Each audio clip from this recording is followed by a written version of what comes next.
Hello, welcome to Gardener's World. I'm just planting this Lychnis floss cuculi, the white robin that I bought at Malvern, and already it's mixing in. Floss cuculi means cuckoo flower. It flowers when the cuckoo calls. And I've heard the cuckoos circling around Longmeadow most days this week.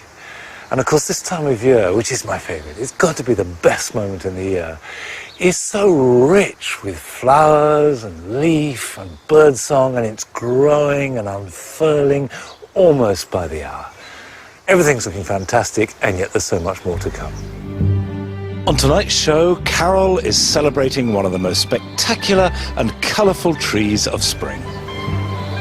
Magnolias are amongst the most ancient flowering trees on the planet.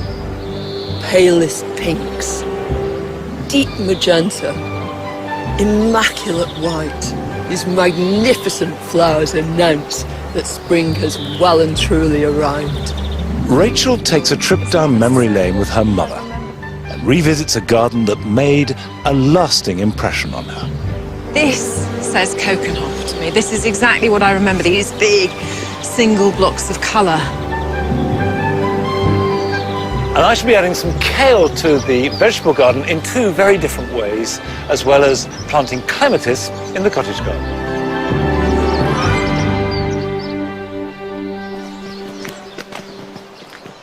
Come on. Now, as part of the transformation of the vegetable garden into a cottage garden, and of course cottage gardens include vegetables, so I'm not ditching them, I'm adding some clematis.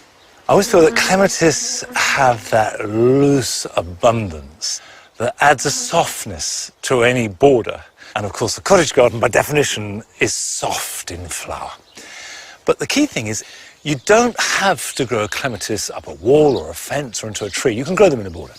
Now I do this in a couple of ways. The easiest way is just to make a support like this wigwam of hazel bean sticks. And of course, by planting into a border, the clematis will climb up and you've got your flowers at eye height. And it takes the eye up, it adds height, adds drama, adds architecture with all the qualities of a clematis on a wall. Now, whatever clematis you plant, and wherever you plant it, you need a decent sized hole. And it's worth going to some trouble to do this. Okay, that will do. Now you'll see that that is actually a much bigger hole than the pot that this is contained in. So really something about 3 or 4 times as big. And that's to allow room to put in plenty of organic material, because clematis love a nice cool free root run and masses of food and drink.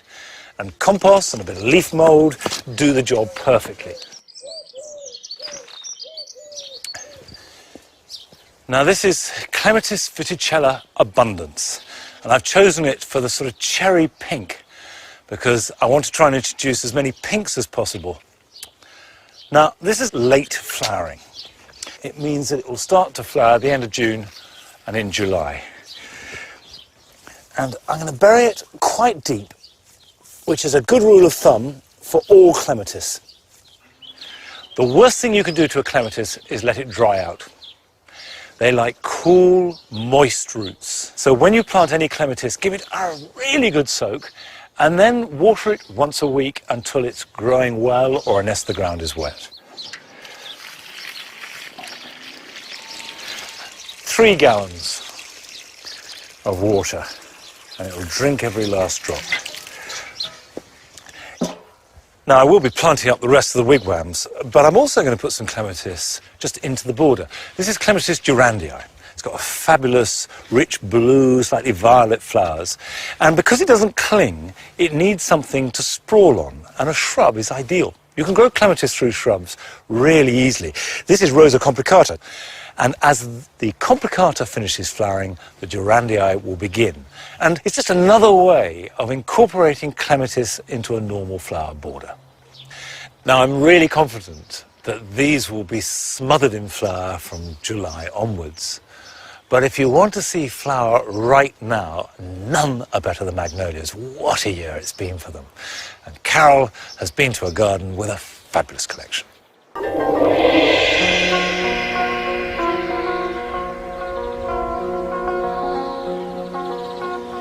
Every year, but especially in a year like this, all gardeners are impatient for the spring.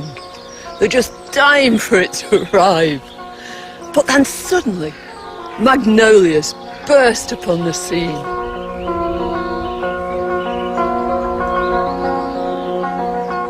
Palest pinks, deep magenta, immaculate white. Magnolias are amongst the most ancient flowering trees on the planet, more than 20 million years old. And here at Marwood Hill Gardens, they're bringing the whole place to life. Dr. Jimmy Smart started to develop this 20-acre garden in North Devon in the 1950s to showcase his collection of magnificent trees. Head gardener Malcolm Farrow has promised to show me the magnolias, the highlights of the collection. And I love the way that you can just, see everywhere you walk. I mean, this valley lends itself, doesn't it? It does. You go up the top of the hill and you can look down on the garden, and there's all the magnolias planted out for you to see. At one time, there wouldn't have been magnolias in English landscapes, were they? The first ones were American, weren't they? The first ones came from America, from Virginia. But of course, another 100 years after that, they start discovering them in the Asiatic countries, China and up in the Himalayas. Can you just imagine coming over the top of the mountain and seeing something like this? Well, that's right. This is Magnolia Lopneri Murrell. It's a hybrid. One of the parents is Stellata. So how long's this one been here? Well, this has been here about 50 years. In fact, it was planted by the doctor before he built the house. So, being very much a plantsman, he built the house around the plant. Yeah. But it's such a wonderful thing, these lovely scented white flowers. This is what you call a magnificent tree. Well, this is the pride and joy of the garden. This is Magnolia Marwood Spring. And the parent of it came from China. It was Ernest Wilson, wasn't it? They called him Chinese Wilson, the wonderful plant explorer who introduced most of the magnolias we know. That's right. He went off to China and to all these provinces of China, found all these wonderful magnolias, brought them back. And this is the progeny from it. Beautiful reddish flowers as it comes out. These wonderful trees are very large.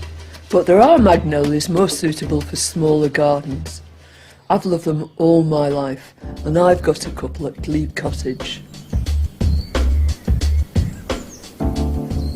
Well, this is my Magnolia Stellata. I've always wanted one, and I planted it more than 30 years ago, soon after we came here. It's called Stellata because the flowers are star-like and they fling their petals back. I love it when it's in bud too, and you anticipate all that beauty to come. One of the most common misconceptions about magnolias is that they demand acid soil. Well, providing your soil is reasonably fertile, and in most cases, most magnolias will grow. People think that you can't prune magnolias, but not a bit of it. Providing you do it during the dormant period, when the sap is as low as it possibly can be, it'll respond wonderfully the next year.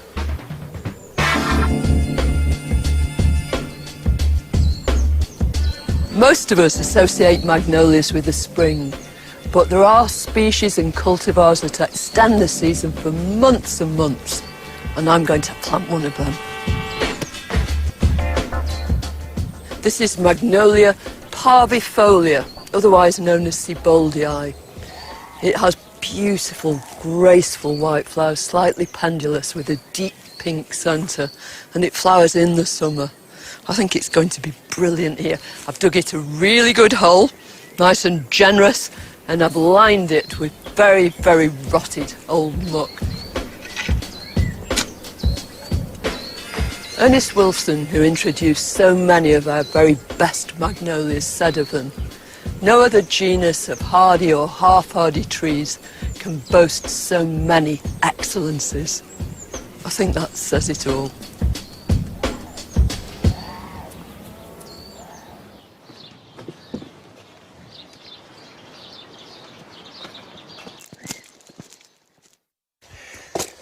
These are brassica plants that I sowed from seed. What's the date these were sown? The 23rd of March.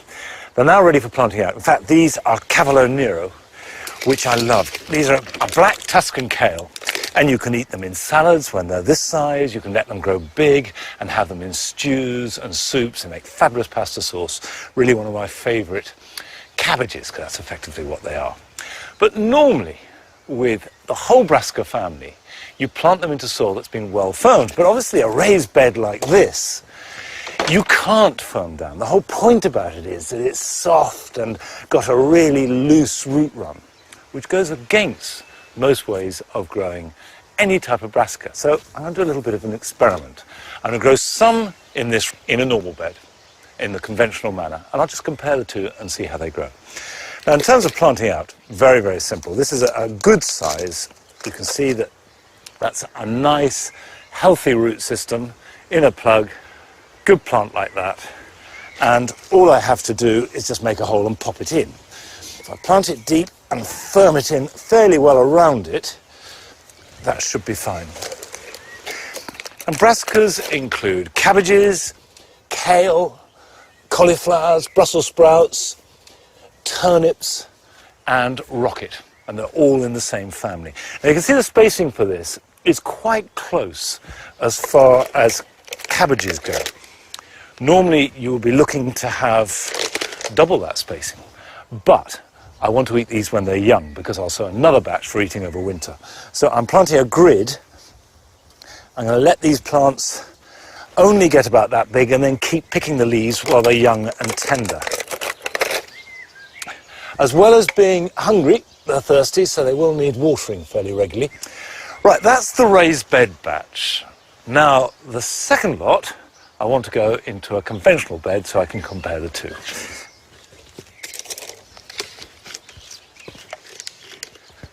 Now, these two beds are what you might call standard vegetable plots. So I will plant some Cavallo Nero in them the way that I normally would. The first thing to do is just rake off the soil, and they will benefit from that. The next thing to do is to firm the soil. So just walk over it. So we're firming the soil exactly as though we were laying turf, and then rake that over again.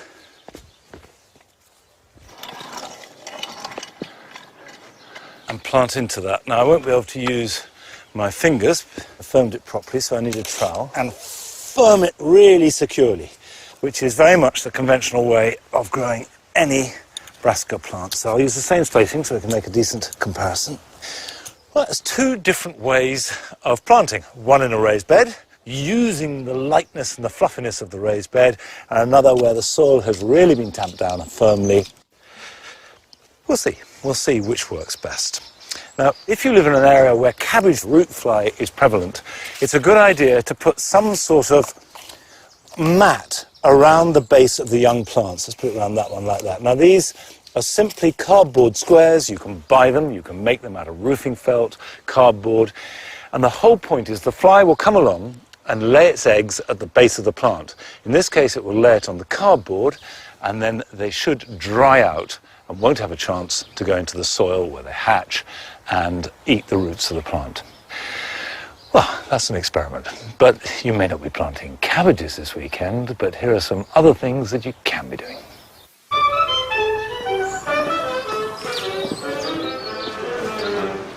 It's time to plant out sweet peas. The ground should have been well dug with lots of compost added to it, and there must be some kind of support for the peas to clamber up. I sow 3 seeds to a pot and then plant the whole pot at the base of each stick.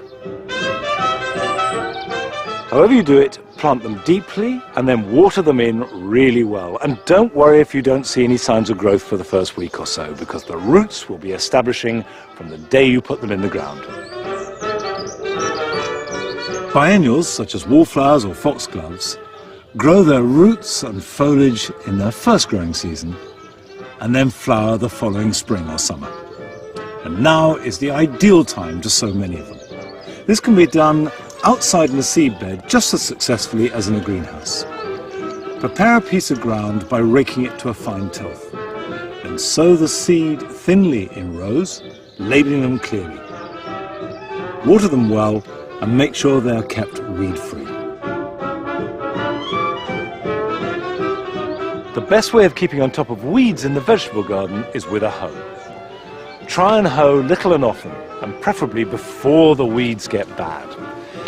Always hoe on a dry day so that the cut weeds can dry out and the roots won't re-establish in wet soil.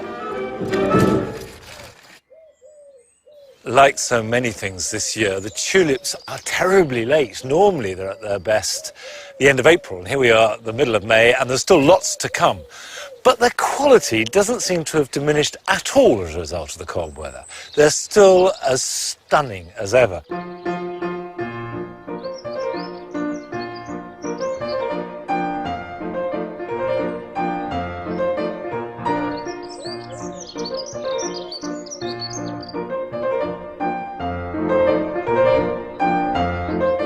In this pot, I've got Flaming Parrot, which is an enormous goblet of a flower, and then Aladdin, which is lily-flowered, same colours but different shape, just igniting the garden.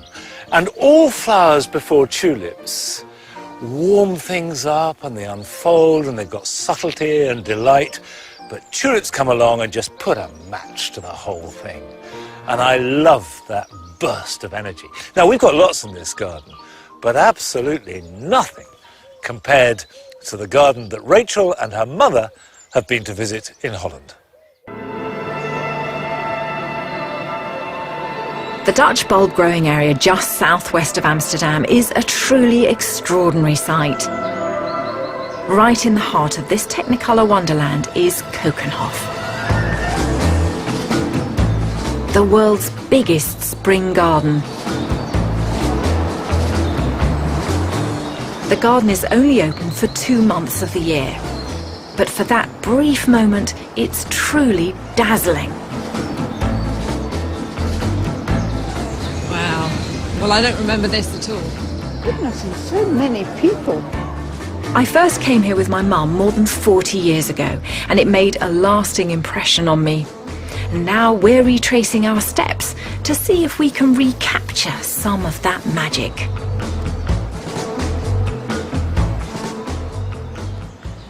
Was this what you remember? No, but then I don't remember anything anyway, as you know. You're the one who remembers. And can you remember 40 years ago? I can remember it, but I don't remember this, because this is beautiful. Look at this. This is lovely. This is so different, isn't it? The ivory flowers of Tulipa turkistanica work beautifully with the pale yellow concerto tulips. And they're underplanted with blue and white smaller woodland bulbs to give a freshness that would lift any semi-shaded spot. Still can't believe it's 40 years ago. We don't look any different. Well, I don't know. Some of us have grown one way or another. They see, this says Kokenhof to me. This is exactly what I remember, these big single blocks of colour. You certainly can't ignore it, can you? I think this was very formative for me, this visit, because I remember it so vividly. I was 9, and I remember I was just so bowled over by what I saw. When I remember Kokenhof, I remember the tulips. But now I see it's so much more than that. Not only are there breathtaking collections of narcissi, mascari, and hyacinths, there are also fantastic combinations of an even wider range of bulbs. Mum, look. What? Tulipa tarda. Oh, my goodness, that's what your father That was loved. Dad's favourite, wasn't it? Yes, it really was. So beautiful. Now, what do you think of this? I think it's fantastic. It's really so beautiful and very, very simple. Just such a quantity Well, of it's stuff. just the 2 varieties. I think that's why it works, because they haven't put too much into it. That's But right. You see, you wouldn't see this anywhere else. No. I think it's fantastic. I'm going to take some pictures. I tell you what, Rach, you take your pictures. I'm going off to see the orchids in that pavilion, and I'll meet you Right. outside there. I'll okay? have a little wander, and I'll about 15 minutes. Lovely. And one thing is mystifying me, that all the flowers. I mean, these are great, big, heavy flowers. That's right. All of them absolutely standing to attention. None of them are flopping over. Beautiful, isn't it? How are you doing that? Well, that's our magic trick. By the hyacinths, we give them a little support with some iron stick. Ah, okay. You want to try yourself? Yes, definitely. You put it on the side of the hyacinths, just and down there, and you go into the soil. But not into the bulb, just Not in the on bulb, the yeah. side. Right, so the stake goes down through these flowers, down the side of the stem, and then slightly to the side of the bulb. And that's what we do with the hyacinth. We'll stand there for 1 or 2 weeks more. A succession of clever bulb combinations like this can give months of vibrant colour. Crocuses have already given way to muscari. Then the hyacinths come into bloom, and all this happens before they're joined by the first of a myriad of tulips. Kokenhof is pure fantasy made real. Its scale is beyond reach, but it's certainly an inspiration, come the autumn, to fill the garden with combinations of bulbs for a succession of glorious colour. I think for me the most interesting thing today has been seeing how what I like has changed. And what I remember when I was little is not necessarily what I think I'd remember now. From this visit, I've loved it. I've had a very good day. That's good. I guess that kind of highly controlled formality is the exact opposite of the writing garden here, which I want to appear to be as loose and as informal as possible. And to achieve that effect, I've got lots of bulbs and lots of perennials, but as yet no annuals. And some I've sown under glass and am raising and ready to plant out in a week or two, but hardy annuals, on the other hand, can be sown direct. Now, there are two ways of doing this. Either I can just broadcast the seed, which obviously is about the easiest bit of gardening you could ever do, and poppies are very well adapted to this. So you can just take the seed and cast it on the surface of your soil. Just take a handful of seed here, and this is a variety called White Cloud. And bearing in mind this is fundamentally a white garden with a little bit of pink, that's suited. Now I've just got a few seeds, and if I sprinkle them like that, I'm not controlling where they go at all, but obviously that random feel is exactly what I want here in this type of garden. Now that is probably the easiest gardening anybody could do, although I have to say that all annuals are incredibly easy. I mean, they are such an important branch of plants. They're really useful for filling gaps, and whilst poppies need light to germinate, many other hardy annuals need to be covered over with soil. And here's a tip how best to sow them in a border amongst other plants. First choose an area that's reasonably open, like we've got here, and just gently rake it so it's smooth and make sure there are no weeds. And in fact, we might go in there too. So we have a little runway for plants. And then make a shape which is recognizable. Now, obviously, the simplest shape is just to draw a line like that. But you could do a cross. You could make a circle. The whole point is that when these seedlings do germinate, you will see where they are, because a weed seedling doesn't grow in any prescribed or preordained shape. And whilst that may seem terribly artificial and unnatural, you then thin them and you'll be amazed at how natural they will look. And you can do this in a number of places all over the border. So, for example, I've got a white nigella here. It's called African Bride. So, very, very simply, a line like that, and we'll go off there.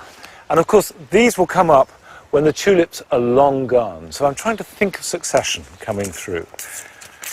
Nigella has the ferny foliage and the looseness that I want in this garden. And I accept I'm not going to get it straight away. You have to work at these things. And this is where annuals come in, because you can change them. Doesn't work this year, you can try something different next year. You could make a whole garden this size entirely out of annuals for really very little money. Right. We have the seed there. So I've made my line, and I will just sow the seed in there. carefully. And obviously, the thinner I do it, the less I'm going to have to thin it out, and the more locations I can put the seed in. That's probably plenty. Cover that over. Right, Nigella.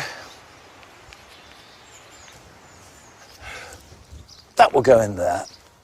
And then as the seedlings emerge, yes, they'll be competing with weed seedlings, but because they're in a straight line, I can carefully take out the ones I don't want, and then when I know they're growing nice and strongly, thin them so that they look natural. Believe me, it works. Well, that's it for this week, and we shan't be here at Longmeadow next week because it's Chelsea. But I'll see you back here in a fortnight's time. So until then, bye-bye.